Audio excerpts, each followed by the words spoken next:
Yeah. All right. So my name's Kyle, and I'm Zane.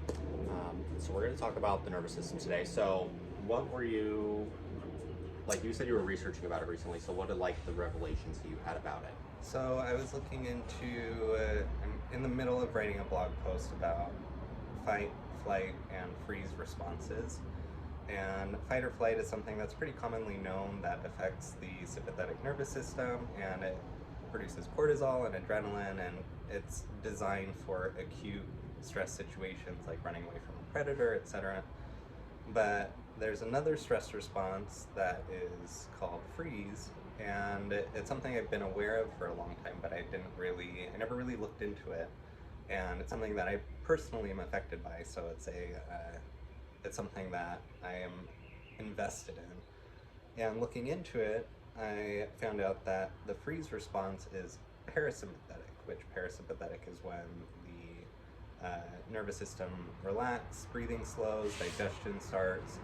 And so the fact that it's a parasympathetic response I found fascinating, because then it takes it to an extreme level where your breathing gets shallow, your heart rate slows down, and the idea with the freeze response is that you essentially play dead if a predator is around, is my understanding. But for a human being, it doesn't really make sense, Like if we look at, the hunter-gatherer cultures, fight or flight, that makes sense. Like either you fight the creature that is coming after you or you run away from it.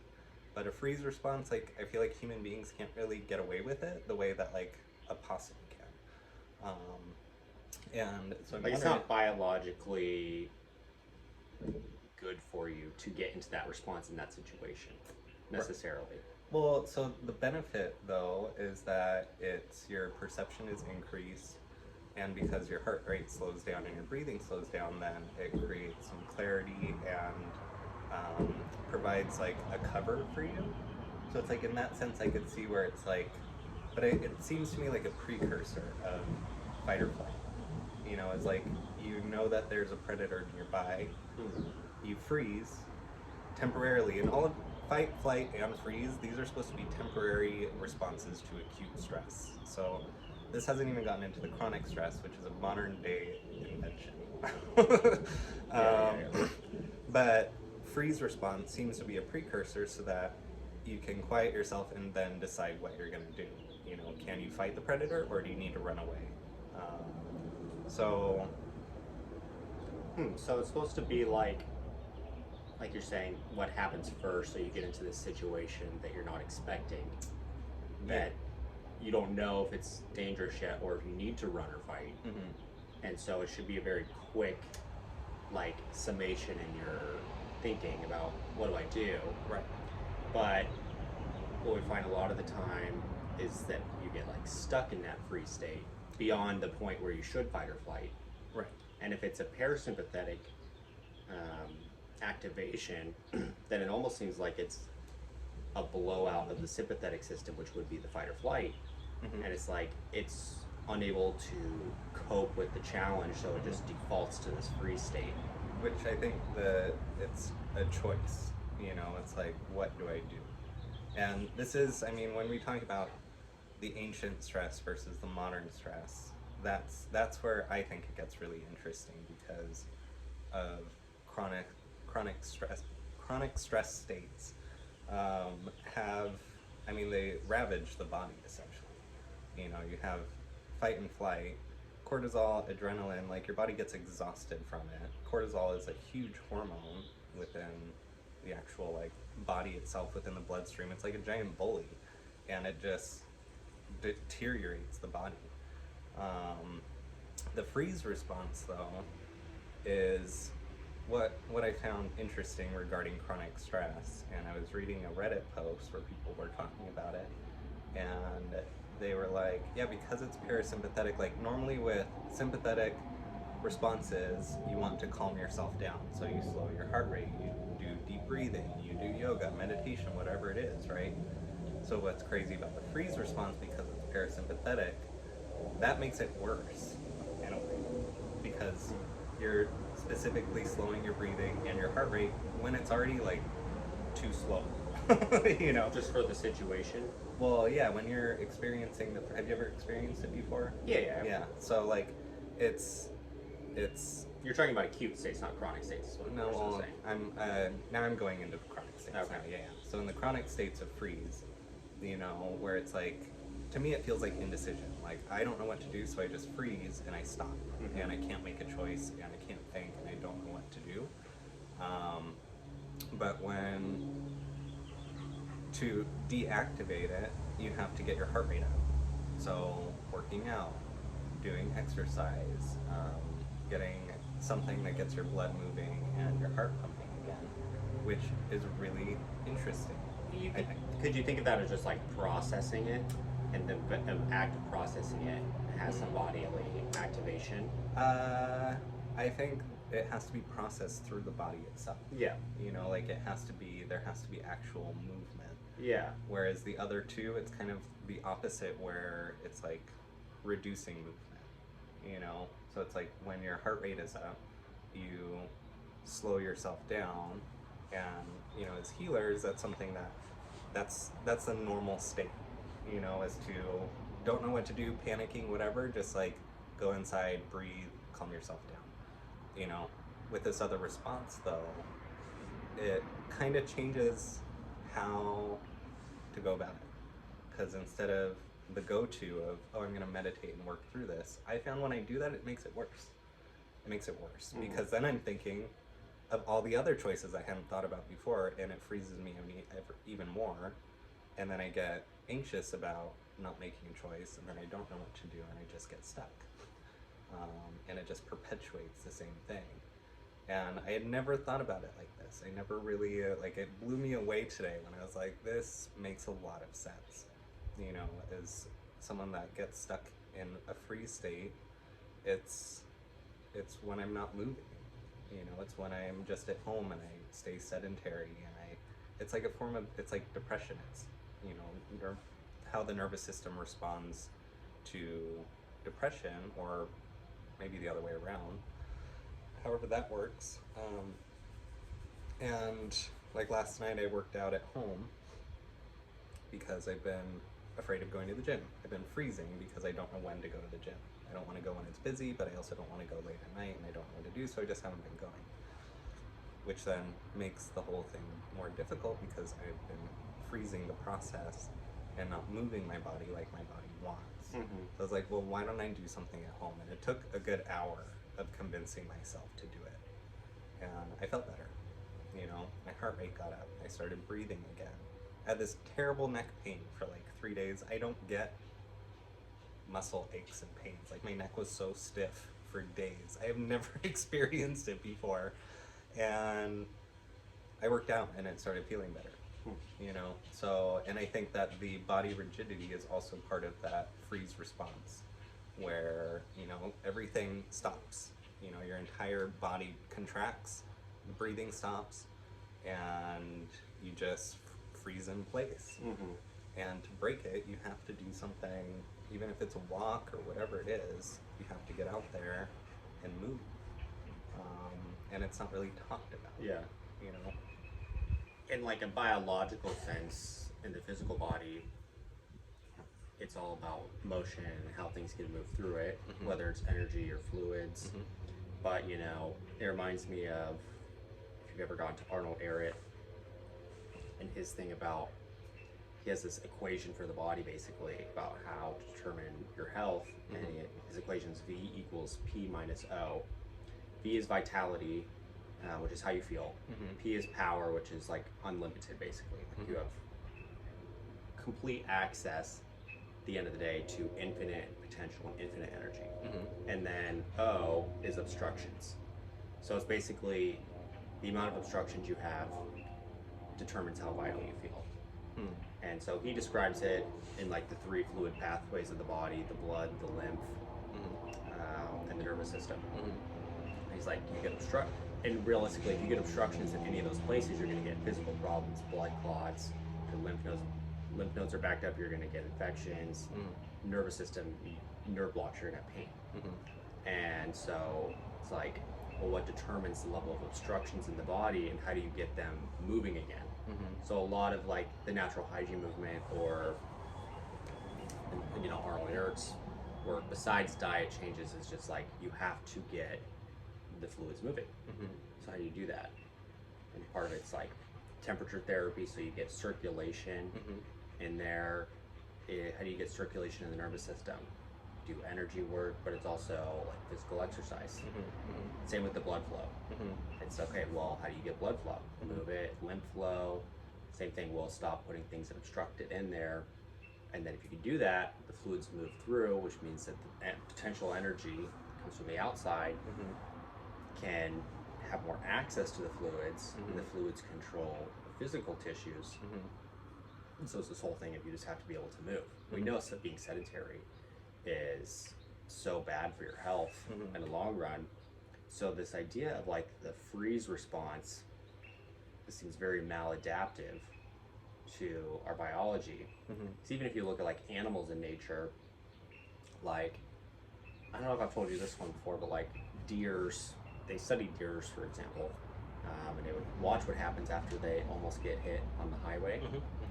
And so they go through this traumatic experience, they almost get hit, life or death, and what they would do is they would go walk into the woods, into a secluded area, and they would lay down and then shake. And they would shake for a few minutes to move it all out, and they get up and walk around like nothing happened again. That's the response to freeze. Yeah. And what you mentioned that, and I forgot one of the other points of freeze that I learned today is a sense of dread. That when you're in a freeze response, it's like the sense of impending doom or death. So when you look at, deer that are on the highway and the deer in the headlights thing, they go into an immediate freeze response, and it's a sense of dread that they feel. And the shaking, if they don't get hit, is to release the freeze response, then carry on with the day. That's an acute response for an acute situation. That, again, like our modern world, we don't really have that many opportunities, luckily, that we have to experience that. And the only other meaning for it biologically that I could think of is, as I said, a precursor. Where, like, if you're on a trail and you're hiking and you hear something, like you're out somewhere where there's bear country, you hear something large wandering around in the woods around you, what do you stop? You freeze completely. Your breathing stops, everything stops, your senses get whitened.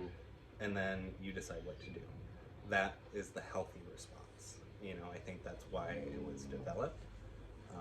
Chronically though. And because I was also thinking, like, getting everything moving, like you said, all the fluids moving and all of the pathways of the body moving. But then when you have people in fight or flight, people that are fight mode, their aggression is off the chart. Flight people are anxious as hell, and they're always running away from stuff. So that's why it's like slowing down and staying in one spot to slow the movement. And I don't know how that works within that, within that system, but it's like those other two stress responses, everything's moving too fast. So it's like slowing down, breathing, calming yourself. And the freeze is the opposite. You need to get up. Right. And the freeze response, it was originally brought up in my massage training, and I had always thought it was fight, flight, or freeze. I thought that was the full expression of the usage of that phrase, and I found that it was just fight or flight, and then freeze. So freeze hasn't really been studied in humans very much. I was looking at papers and research studies, and most of the studies on freeze responses are done in mice, and this is what got me so interested. Whereas, like, a lot of people experience it, but don't really know how to talk about it or what to do about it, because it's not really commonly known, and everyone says, just go meditate, just calm down, and it's like, that's the exact opposite of what someone in a freeze response needs to do. And I find it totally fascinating because it's not talked about enough. So with the freeze response, it's necessary and healthy in an acute situation immediately when you sense danger or a sense of fear. to your survival, Mhm. but it should only last very shortly, Yeah. and then it should be done. And Yeah. so what we have in these chronic situations are people get stuck in these freeze modes. Mhm. And do you have an idea of why people get stuck in freeze versus fight or flight? The way that I experience it is indecision. So, in a freeze mode, in a acute scenario, you freeze to decide what you're gonna do, Mm-hmm. fight or flight. But in a chronic situation, it becomes like a type of paralyzation of not knowing what to do. In our modern world, we have so many choices to make every single day. And if you don't really know, or if you have an overactive mind, or you overthink, you don't know which choice to make because you're thinking of so many different choices. So maybe that's what it is that freeze state gets brought up in these moments where you have to make decisions Mhm. that would only normally come up when you're making life like survival based Mhm. decisions. Mhm. And instead now we have so many decisions to make that aren't necessarily based on our survival, but we're perceiving them Mhm. as being that important and that biologically necessary. Mhm. And because it's such a stimulatory experience, when you get into that pattern where, okay, I've had to make all these decisions and it's so stressful, and over time your tolerance for the stress wanes, so that even the simplest decisions, such as what should I eat tonight, Mhm. becomes, oh my god, it's this life or death Mhm. situation. Mhm. Am I going to be happy or am I going to be depressed because of the decision I made? Mhm. And then it just compounds and compounds on itself Mhm. to where you're always stuck in that place. Mhm. So maybe it's because in my mind I want to think that the freeze state is an after effect of being in sympathetic excess for a long time, Mhm. and you can't because that's so stimulatory, Mhm. and it being up and up and up all the time, Mhm. that the body eventually just downshifts and says, I can't handle that, we're just going to go into this freeze state. Mhm. And I'm sure you could go to the freeze state first without being in that fight or flight place chronically, but there seems to be a correlation where you go up and then you burn out and you're out of it. But I feel like people that go through fight or flight, when they eventually like exhaust themselves, they just sleep. Mm-hmm. You know, because the body is physically, emotionally, mentally exhausted. Mm-hmm. But the freeze response, I still think, now that we're talking about it, I still think it's a precursor. I still think it is what would come before fight Yeah. or flight. It's just that the person gets stuck in freeze. Yeah. They get stuck there, frozen, Mm-hmm. and that's it. You know, they don't move, and it's like sleeping doesn't really help because the body isn't really, it's not utilizing that much energy in a freeze state.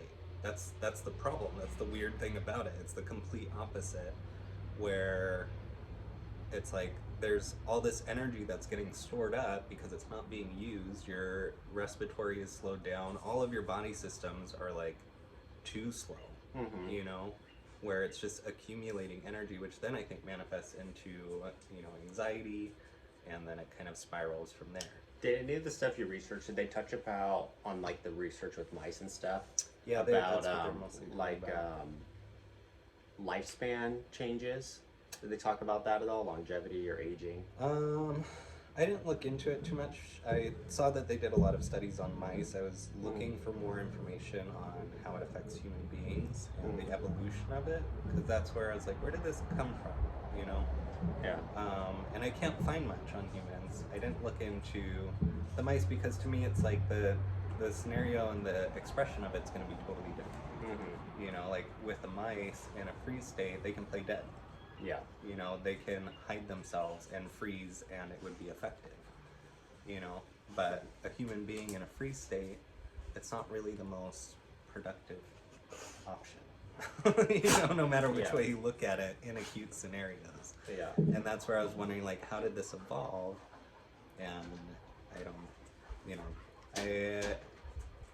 I see where you're asking though about the aging process, because as things slow down, then theoretically your body isn't using as much energy, Yeah. which means that your lifespan would increase. It reminds me of some research that was done on electrically sensitive people.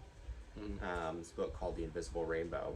There's a bunch of studies in there that this author highlights, and the most curious, like the most fascinating part of the book for me was that um, they would study these electrically sensitive people that were like that for some reason. They didn't know exactly what allowed them to be sensitive and overly affected by the electricity in their environment, but by and large, you said about 10% of the population fit into that category. And like you were saying with these freeze responses, is that they had lowered heart rate, they had lowered brain function, they had slower respiration, they moved slower, like they just didn't do as much in their life. Which you would think, oh, they're just not as vital, so they're not doing as good, they're not going to live as long, but it was actually the opposite, and they lived longer because they lived what he called in like slow animation. Like they just, time moved slower in their bodies than it did in our bodies, and that's how they experienced time too. Right. It just moved faster for them. Yet they lived longer, and so it's this interesting phenomenon. Like, yeah, it can prolong your life, but it also makes you suffer and Yeah, exactly. feel horrible at the Right. same time. Right. But again, if you're in that if you're in that electric environment and it's harmful to your body, the body's perceiving that as a threat, and it puts you into the sympathetic state. And maybe that's where it gets you into the freeze state, because these people are like that too, and it's just chronic overwhelming stress Right. on a more biological level than a mental or emotional level that translates So it's into just the like physical. a physical shutdown. Yeah. You know, And that's then the- just like that.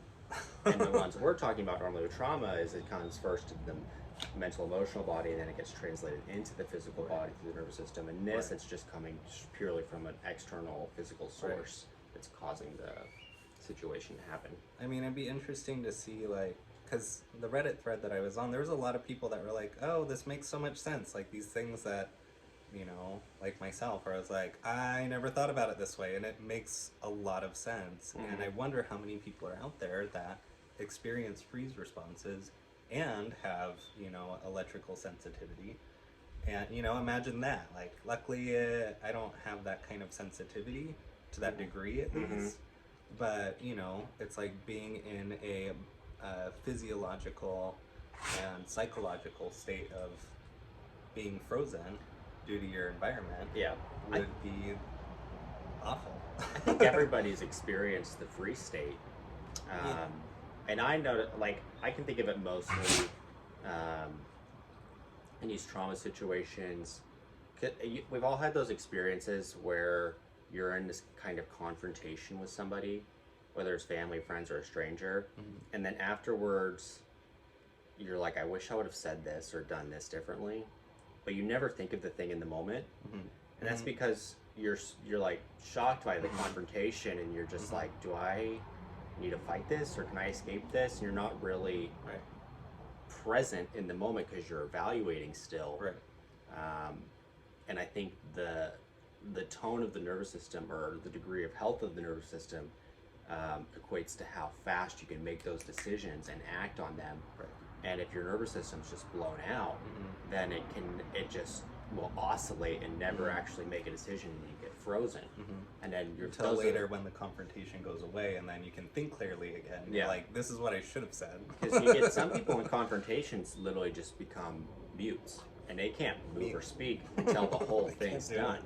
Yeah. You know, and some people, it takes them, they may take a minute or two, but it's a normal human thing that everybody happens, because nobody reacts to the moment, especially when these things happen in a minute, you know, and then they're done. Everybody's just like shocked. And Fight You people, know. though, I have found fight people will. They will 100%.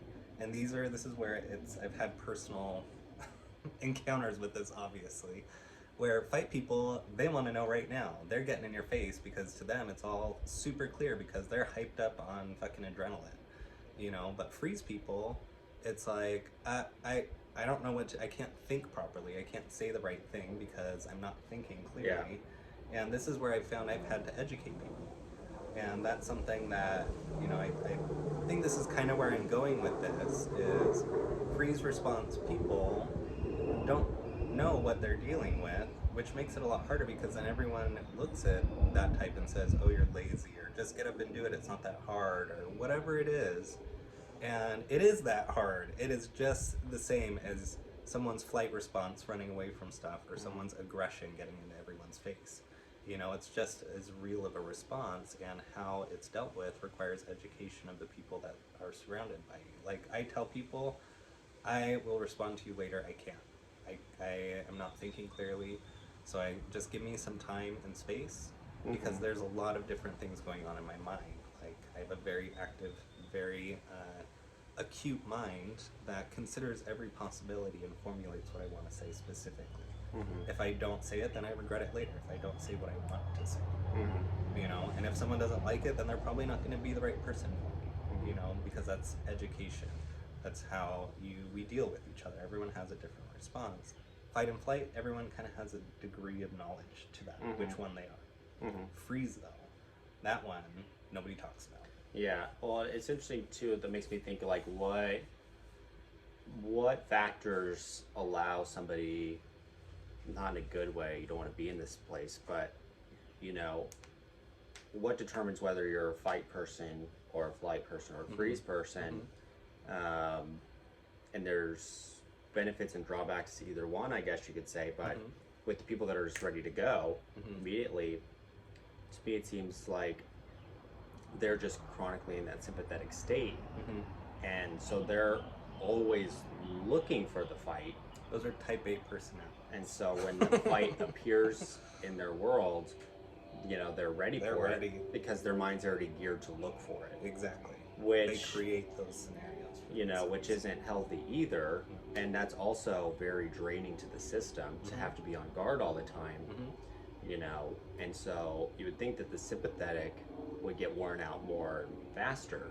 And so maybe the freeze response is almost like a safety mechanism to preserve yourself in these chronic stress situations. Interesting. Yeah, I mean, that's what it feels like. I don't know. That's what it feels like to me. It really feels like it's its own form of self-preservation, just like fight or flight. You know, except that, because I had thought about this before, where I was like, okay, in the past, hunter-gatherers, how does that make sense? And it doesn't. It doesn't make sense as far as, like, why would that be a self-preservation unless you see it as a precursor? Understanding it from that perspective, now you can kind of see why the freeze response is, like, it's pretty different from the other two, and how you handle it is the complete opposite. You know, it's making choices. So, like, something I've found I have to do is, it's like, I have to plan things ahead, and it's like, I don't really like spontaneous, you know, events or something. Like, if someone asks me if I want to do something that day, if I haven't been prepared for that, most likely it's a no. Like, it takes me like a good sleeping cycle to get ready for whatever it is I have to do the next day. And then it's like I don't have to make the choice because it's already been made, you know? It's already been like, okay, this is in my calendar, this is what I'm doing today. I'm feeling the freeze response. I'm feeling the part that's like, oh, I just want to, like, stop. But I have the routine of whatever it is. And I think that a freeze response person, they're not inclined to routines because they can't make up their mind. They can't choose. Like, I've never been good with routines because I don't know what I want to do, and or what time I want to do it, or when, or how, or where. You know, all these questions go through my mind, and I freeze. I don't know. Yeah, I would think too you could go the opposite way and only want to do one thing, because that is the one thing that you know is safe. Like, I only want to do, or I'm so stuck to my routine because I know that is safe and everything else could be potentially dangerous. Yeah, you know, it could definitely where it becomes almost like obsessive. Yeah, like, you know, obsessive routines versus absolutely no routine. Try to go one of two ways. Right, and of course the ideal is a balance. You know, where it's like, so I've learned, like, I can do one major social event and then, like, one kind of appointment of some sort. You know, and not as far as working on people. I do have a limit of 3 in a day at most, but it's like for my personal and social life, it's like I can do one social engagement, one professional engagement, whether that's a mixer or a doctor's appointment or whatever it is, whatever that combination, but I need to have personal space otherwise, you know, because I get overwhelmed, you know, and I also want to be open to something coming up that I hadn't planned for. As much as I don't like it, sometimes it works. You know, so I don't like to pigeonhole myself too much with a strict routine, but I also don't want to go too far with absolutely no routine. You know, and to me it feels like the movement and the fluidity feels good, where I'm like, okay, like this is a general idea of what I'm going to do today. I have these events, who knows how else the day is going to play out. You know, but at least I did this. At least I unfroze myself to go and do this event or whatever it is, that my immediate body response was like, no, no, no, no, no, let's stop and stay here, and it's safe here, you know, and committing to the event that I'm attending, then it's like, okay, like it's all good once I'm there. Once I get out of the house, it's fine. That's what's weird.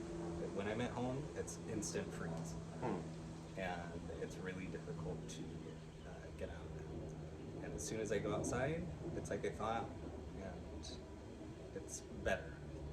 It's usually a lot better.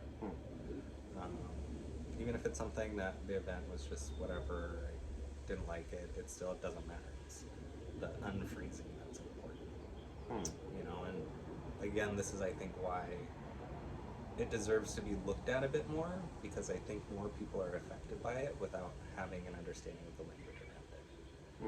You know, because it's a completely different way of going about things, and especially for us that work with people and work with clients and understanding their different patterns, I think this is a really important one to look at.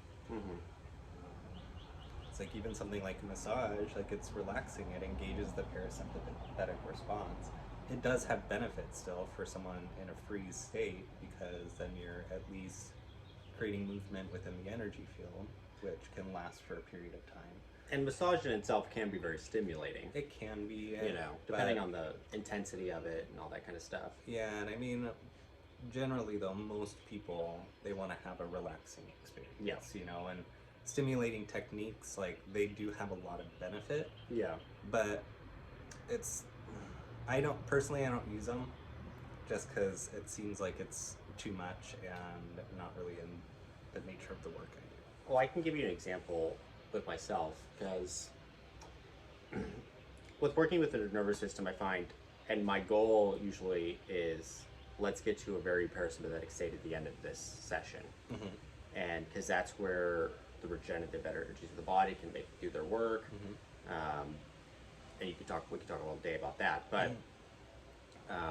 but when you're stuck in the parasympathetic, going more parasympathetic sometimes isn't a good thing. You need to get sympathetic in the energy field itself. And so obviously there's things you could do in the physical world, like exercising and stuff, but that doesn't usually get at the core of it. It just helps deal with it, you know. And so I had an personal experience with this, where I was working with a healer. It was probably like the second or third time I had seen them, and we were working with the thing, and in the session they got me really relaxed on the table, and I was completely let go of, and I was floating and all this kind of stuff. And they, without warning, were at my feet, and they took one of my feet in their hand like this, so they're holding my ankle, and she was like, oh, like nice fluid motions, and then they went bam, and they jerked my foot out of almost me being asleep, and it was startling. It was truly startling. It was so uncomfortable. And I really liked this person. Like, I really respected their work. But why would you do that? Well, let me tell you. So this is what happened.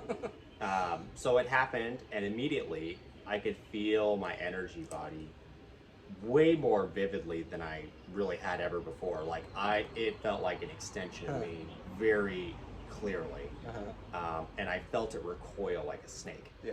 Like, it went, and it shrunk up, and I was on this table, and I wanted to get up. Like, I wanted to leave, and I was so not okay with it. Yeah. Which I didn't do. And so I sat there, and I breathed, and it took probably like 45, 60 seconds for me to come out of like panic mode. Yeah. And then I was fine. Yeah. And I was fine after that. It took a minute or two and I was good. Certainly grounded. And so I went home though, and a couple hours later, I was, reevaluating the session, and I was just fascinated by how, like, powerless I was in that moment, and how vulnerable I felt, and scared I was, and all these things, just because somebody yanked my leg. Right. And so I was thinking about it, and then later I was meditating, and I had such a vivid memory. It wasn't a memory, but like this experience. I went into this other dimension, and I wasn't here anymore. I was somewhere else, and I was like in this house that I didn't know this house or whatever. And I was walking through this house, and I walked into this bedroom, and you see this closet, and I opened this closet door, and there's this like kid, like 4 or 5 year old kid, just like hurtled in the corner, and it's that feeling of like if you like left your house or something, and then you forgot to feed your dog or something, you're like, wait, nobody checked on the dog or the kid, and you're just like, oh my god, like somebody forgot about you, like you're abandoned. Like that's how the kid felt, and like they were just so shamed and sad and stuff. And I was like, oh my god, that is me. Like I'm that kid. And in this moment, it was so vivid, and I'm like, okay, I have to love this little kid anyway, even though they didn't look disfigured, but they just looked like a shell of a human kind of thing. And so down on themselves and like whatever. And I was like, okay, I'm gonna love this kid anyway. And then once I did that, boom, I'm back in my body and it's over. And the whole experience lasted like 40 seconds maybe, but it was so intense. That wouldn't have happened though if she didn't yank my leg. Right. Like that thing was like frozen within my system somewhere, Right. and me going into the parasympathetic floating was bypassing it. Right. Like it had to get yanked into my sympathetic and processed through me again, Right. and then it was fine. Right. It's the most like potent, memorable experience I've had in a healing session before. And it fascinated me because afterwards I was like, whoa, that needed to happen for that to like play out. Right. On one hand, and then on the other hand, I'm thinking to myself, okay, am I brave enough to do that with clients? I know, I was just thinking that. I was like, you have to be able to hold a hell of a space in order to like do that comfortably with it. And you gotta know that your person's gonna be okay with that. Right. And that they're gonna trust you for it, because she didn't warn me, and I went back to her after my next session. I was telling her about this whole thing, and I wasn't upset with her at all. I was extremely happy. I'm like, thank you, that needed to happen. And she's like, oh, maybe I did that a little too hard. Right. But it did what it needed to do. Right. And so I always think like, man, how much is there stuck in us that has to get forcibly pulled out almost in a way, that we wouldn't normally be comfortable with, because we're always stuck in that like burned out nervous system state where we're like, we just can't take that right now. So we're always like, what's the minimal amount that we can do and get by? But then it's like, at what point can you take it? Because Yeah. it's like, how are we ever going to heal and move past whatever these traumas are that are stuck in our body if we don't? And I've always been one where, because I've never been super keen on, the types of healing work that is like reliving memories. Like, Yeah. I'm not a big fan of it, because it's like, you've already gone through it once. Like, why go through it again? And I've looked for ways to go around it. Roundabout ways that, in my work, the way I've created the systems is that, there's experiences that the client will have, a week or two or sometime within the period after the session, where certain people will come into their life, and it will provide them a chance to see how far they've come, and it provides like a sense of empowerment through moving through their process. And working with me, it's like we kind of dig through it so they can see it clearly. To me, I find it more effective because then it empowers the client, and then it provides, it lets them know that they are the ones in control their life and the way that they do things. However, with that being said, I've always admired healers that can do really assertive work like that. You know, I've always been the type that just kind of is like doing my magic in the background. But when those healers get in there and they know exactly, they just got the feel and they just go for it. And you have to be ready to hold the space for whatever that client's response is going to be, because they might take it out on you. And it might not be personal, but it's going to feel personal in that moment, you know? So you have to be really secure in yourself, in your technique and what you're doing. And I find it super cool. Like, it's something that in time I would really like to explore more. But I don't know. You know, at the end of the day, though, because I get what you're saying, there's this like fascination with reliving your trauma and somatic release and going to these extremes. Yeah. You know, but in that experience that I had, I was in suffering, you could Right. just call it, for an extremely short amount of time. Right. Well, and it was different because it was an actual somatic response. Yeah. You know, as opposed to like dredging up memories. Yeah, that's what I'm saying. When it's done in a healthy Yeah. way, it's very quick. Right. And it's okay, it's in and it's out. And I think the other times when you're talking about reliving these things is when you're not really actually getting at it, Yeah. and you're just kind of circling around it indefinitely. It's like the questions. Like, there's the energy workers that ask questions during the session, and they're like, they're digging, you know, and I've never liked that part. Yeah. But it's like, you're talking about, you know, release on a cellular level, where the body cells has maintained this emotion or feeling or memory or whatever it is. And then it's like, through your own way, can process it. Doesn't necessarily mean you need to know all the memories that led to that child that was hanging out in a closet. You know, that's what I find neat, and that I think is the most effective way to do it. You know, because memories they're stories. You know, Yeah. we put too much emphasis on them. You know, but it's like, if you feel something, just feel it in whatever imagery you want, past life, it doesn't matter. Whatever story you want to tell yourself. Yeah. But it's the feeling that's important. You know, what's funny is after that had happened, I was talking with my mom. I was telling her this experience, and she was like, you could tell she was starting to feel a little guilty. And she's like, oh wow, that reminds me of a time.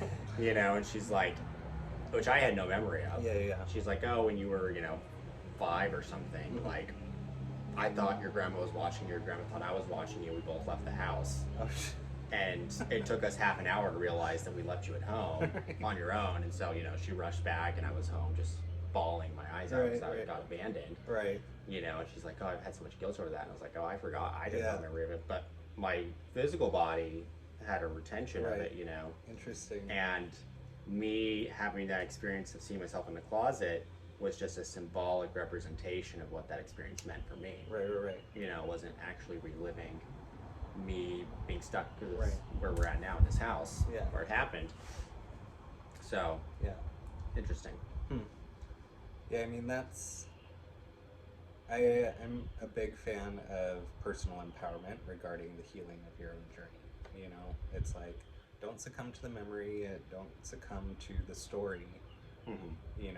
Use the story as a narrative to amuse the conscious mind, because the conscious mind, it just wants to play games all the time, really. Give it a story to chew on, to play games with while you get to the real deal. And again, it's the feeling of it. Like, the feeling knows what's real and what's not. And it's, whether it's dream states, any of that, that's what I always tell clients, is like, the story is mostly fluff.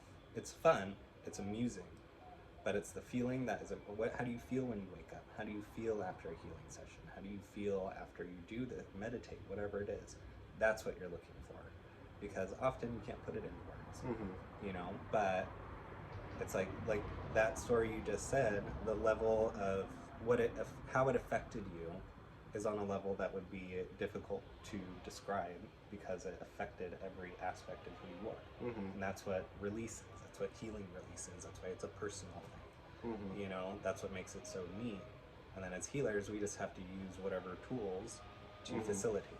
Mhm. Um, So, I guess you could think about it in the sense of if people are trying to determine, like, or for yourself, like, where am I stuck in this? Am I stuck in sympathetic fight or flight, or am I stuck in this freeze parasympathetic state? mhm, Is, what do you have difficulty doing? Do you have difficulty going down and being still and quiet, mhm, or do you have difficulty doing things and moving mhm. things? It's a And really easy way to look at and it. you could have it both ways. Mhm.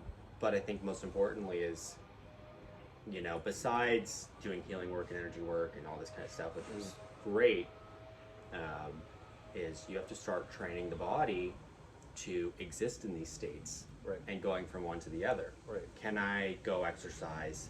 Can I go be in a group of people? And then can I switch from that and go be alone and silent and still? Mhm, And can I go back and forth and back and forth and back and Mhm. forth? And the more you do it and the more intensely you do it, I think that those patterns or those memories, whatever's retained in the system, mhm, will eventually come out. Mhm. So if you're, okay, I have a problem going into parasympathetics, I'm stuck in fight or flight, meditating for 5 minutes is almost impossible, mhm, you know. And the more you go, so let's say you start doing that and you make this routine of meditating 5-10 minutes every day and you get okay with that, well, then you do a 30-minute meditation, mhm, and then, okay, more stuff's going to come out for you to deal with, mhm, and same on the other end. mhm, Okay, well, if I get used to walking an hour every day mhm, and I get good at that, well, what happens if I go run for half an hour? Mhm. Oh, then this thing's come up or something like Mhm, that. mhm. And so oscillating is really the way to determine where you're at and where you need help Mhm. at the end of the day. Mhm. Yeah. And I mean, of course, the real challenge is it's easier said than done because whatever state you're in, finding the opposite of it is extraordinarily difficult. Mhm. You know, look at a fight person. Like getting them to meditate, type A personalities, they insist they cannot. Mhm. You know, they often insist that they cannot sit down for 5 minutes. And so I always say go do dishes. Dishes is one of my favorite meditations. Doing the dishes, I love it. Mhm. It's active and it's like my mind just goes through stuff. Driving, Yeah. another thing. You know, there's a lot of different expressions of it and find what works for you. But it's like, it is like pulling teeth, Mhm. you know? And then same with a person in a freeze state. Like, I mean, it takes me a week sometimes to get out of like a really stuck place, you know. And I know it's frustrating because I know it, I can feel it, and I know that I need to move, you know. I know I need to go to the gym or something, anything really. And that's where it gets super frustrating for me. Mhm. You know, being aware of it it's a double-edged sword because on one side you know what you need to do, on the other side you get really irritated when you don't do it.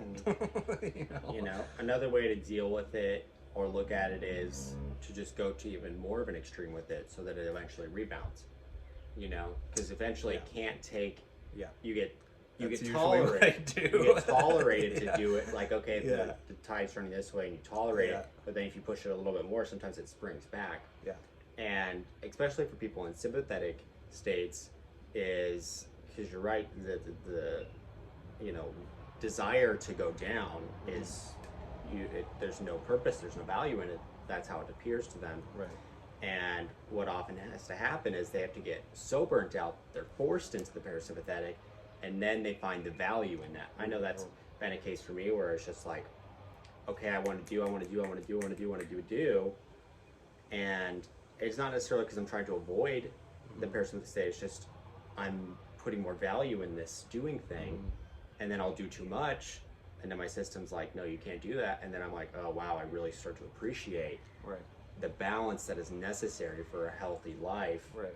and being able to ultimately access sympathetic to its full extent. You have to find the balance, and fuck around and find out. Sometimes just like the more you go in that direction, sometimes you need that in order to find a balance. So there's no exact right answer of how to do it at the end of the day. It's going to be personal. It's going to be subjective. You Yeah. know? And I mean, pushing it one way or the other, I mean, in sympathetic states, I feel it can be more dangerous to push it as opposed to the freeze response, which is already parasympathetic. Like, Yeah. the slowest you can go to freeze would be like not breathing. Mhm. You know, which, then the sympathetic will kick in, which I think takes that to an extreme. Yeah. What I have found with the freeze response though is it gets boring. Mhm. It gets super boring personally. I'm over it. Like after a week I'm like, all right, like I'm bored of this. It was great for a minute. I pushed it. I went along with it, but I'm bored. I Mhm. got to do something now. Yeah. And that's what works for me. Sympathetic responses, I mean, it's like, yeah, you'll get burned out, you might get sick or an injury or an accident. Mm-hmm. Like I think this is why a lot of like fight response people go to the gym, type A personalities, like they're in really like high energy jobs, Mm-hmm. that put so much stress, and it does alleviate to a degree, but it also creates at the same time. Mm-hmm. And I think this is where a lot of people, they end up they have their like reawakening process after severe injuries and illnesses, because it's the first time that they slowed down, Mm-hmm. because they were forced to. Mm-hmm. And I really think that's kind of the cycle. Ideally, doing it consciously would be the best option. This is where it's like support, like doing it on your own is hard. It's Mhm. super hard, and especially if you don't really know what you're doing in the first place, it's hard. Mm-hmm. And that's where people like us and therapists and coaches and all these types of people, that's what we do, is we help to educate, train, and help facilitate and support that process, so that you're not alone, one, but two, it's like your body runs more efficient. Mm-hmm.